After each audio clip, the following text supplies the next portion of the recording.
morning, students. How are you feel today?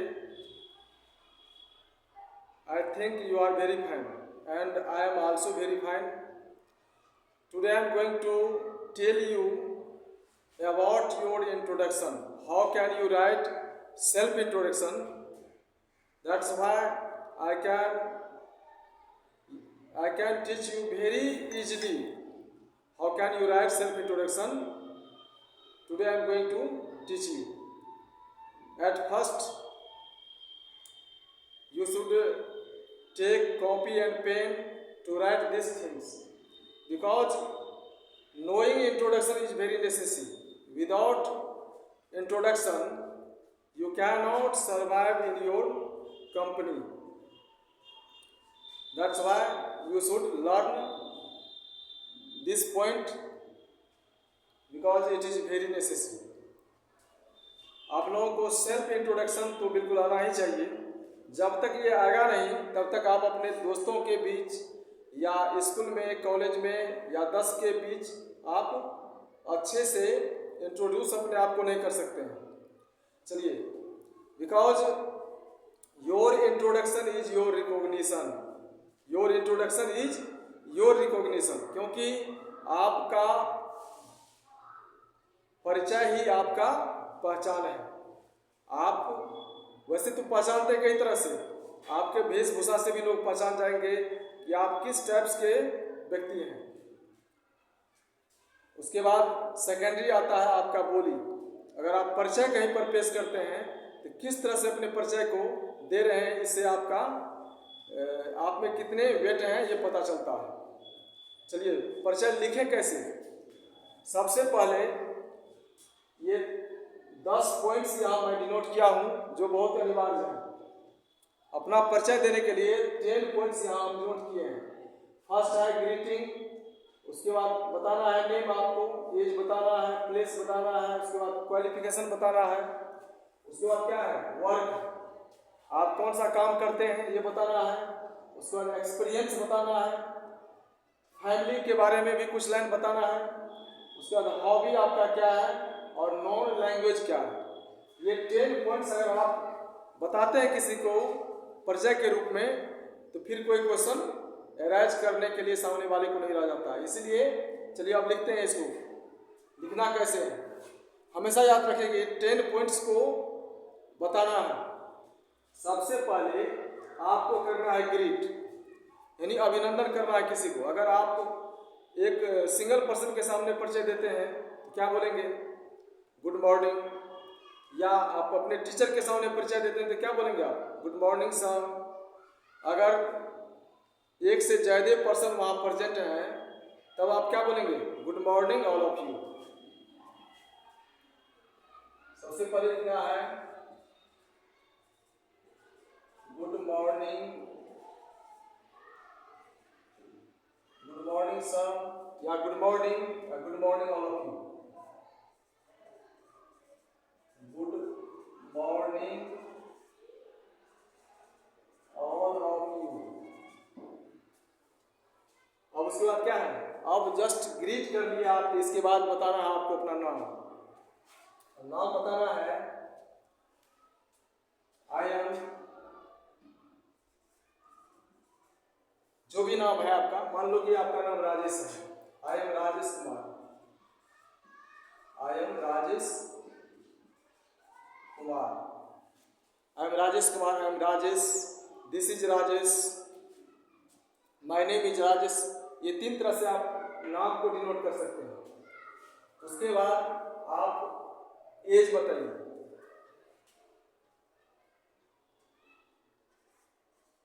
I am, suppose that your age is 25 years old, then you should tell I am 25 years old. मैं 25 साल का हूँ. आप जितने साल के हो वो आपको लिखना है या बोलना है. अगर आप 15 साल के हैं तो वो डिनोट कीजिए, अगर 18 के हैं तो वो डिनोट कीजिए, 20 के हैं तो वो डिनोट कीजिए. I am 25 years old. उसके बाद प्लेस से देना I belong to मान लीजिए कि आप पटना जिला के हैं। I belong to Patna district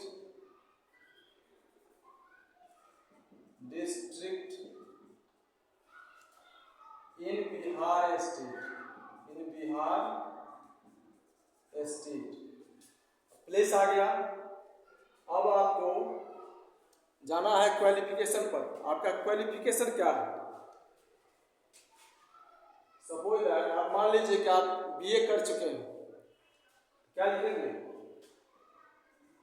मैं educational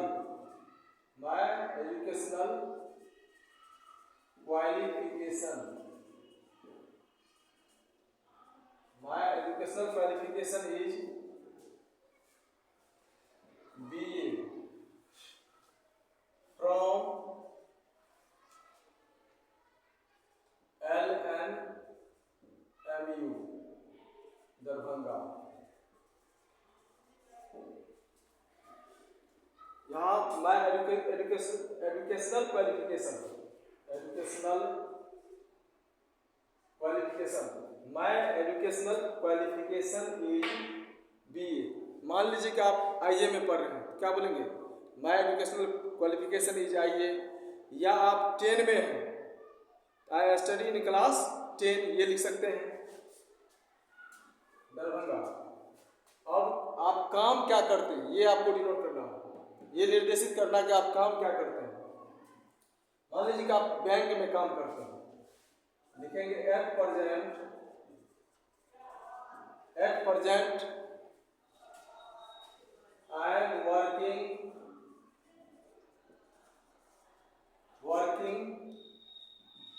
in SBI bank.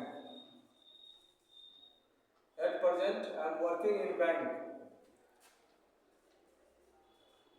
from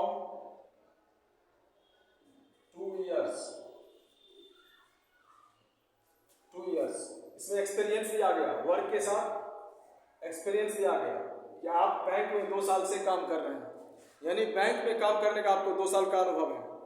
experience means अनुभव। एट प्रेजेंट वर्तमान में, at present I am working in SBI bank from 2 years। अब आपको बताना है अपने फैमिली के बारे में। देखिए देयर आर 6 members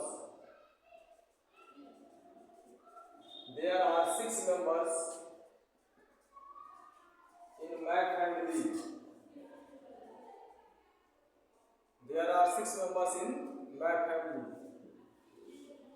यहाँ ये जरूर नहीं कि 6 ही मेंबर्स लिखेंगे, आपके परिवार में कितने मेंबर्स हैं वो देना है यहाँ। अगर 10 मेंबर्स हैं तो आप क्या देंगे? There are 10 members in my family, there are 5 members in my family, there are 4 members in my family.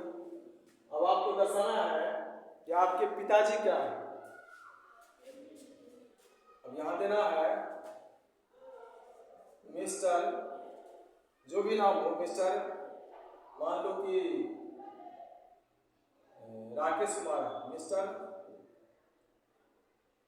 R Kumar is my father. Mister R Kumar is my father.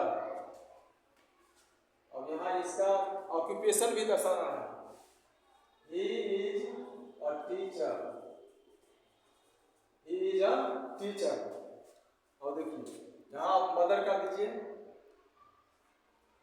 SMT Radha Devi. अब ये एग्जाम्पल के लिए हम नाम डिनोट किए हैं।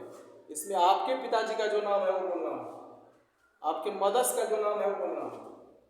Radha Devi is my mother. Radha Devi is my mother. She is a housewife.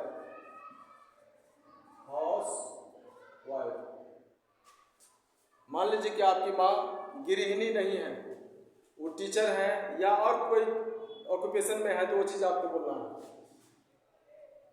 SMT Radha Devi is my mother, she is a housewife. अब देखिए आप बताना है आपको 9 पॉइंट में हॉबी क्या बताना है। हॉबी, आपका हॉबी क्या है। My hobby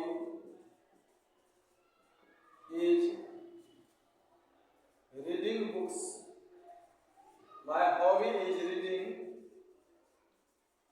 books, playing games and listening song.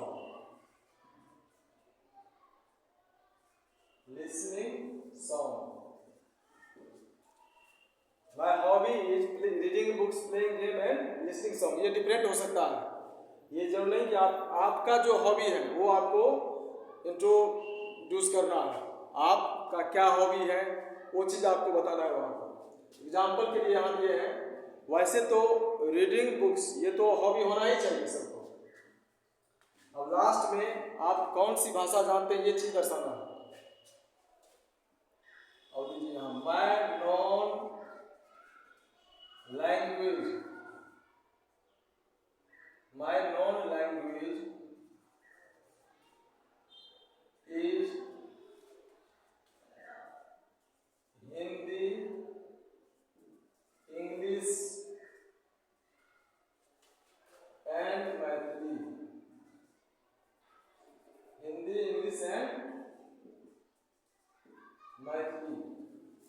अब देखिए इसमें सब आ गया, आप कौन सी भाषा को जानते हैं ये भी आ गया इसमें, यानी 10 पॉइंट्स आ गया। Greeting, name, age, place, qualification, work experience, family, hobby and known language. ये 10 पॉइंट्स को अगर आप दर्शा देते हैं किसी के बिफोर, किसी के सामने, तो उसमें कुछ भी बचता नहीं है परिचय में बोलने के लिए। That is very enough for introduction. अब लास्ट में आपको बोलना है that is all about me, that is all about me. Thanks यहाँ देना है that is all about me, thanks. बिल्कुल शॉर्ट है ये इंट्रोडक्शन जो है, बिल्कुल शॉर्ट में दिए हैं आप लोगों को, और बहुत ही परफेक्ट है, बहुत ही प्रभावी ढंग से दिया गया है। इसलिए इसे अपने कॉपी में नोट डाउन कीजिए और इसको बार बार रिवीजन में रखिए। रिवीजन ही नहीं, केवल माइंड में रहना चाहिए, ताकि किसी भी समय आप अपने परिचय को अच्छे से पेश कर सकते हैं किसी के सामने। Thanks for watching this video. आप लोग इस चैनल को सब्सक्राइब कीजिए, लाइक कीजिए और कमेंट कीजिए। Thank you very much.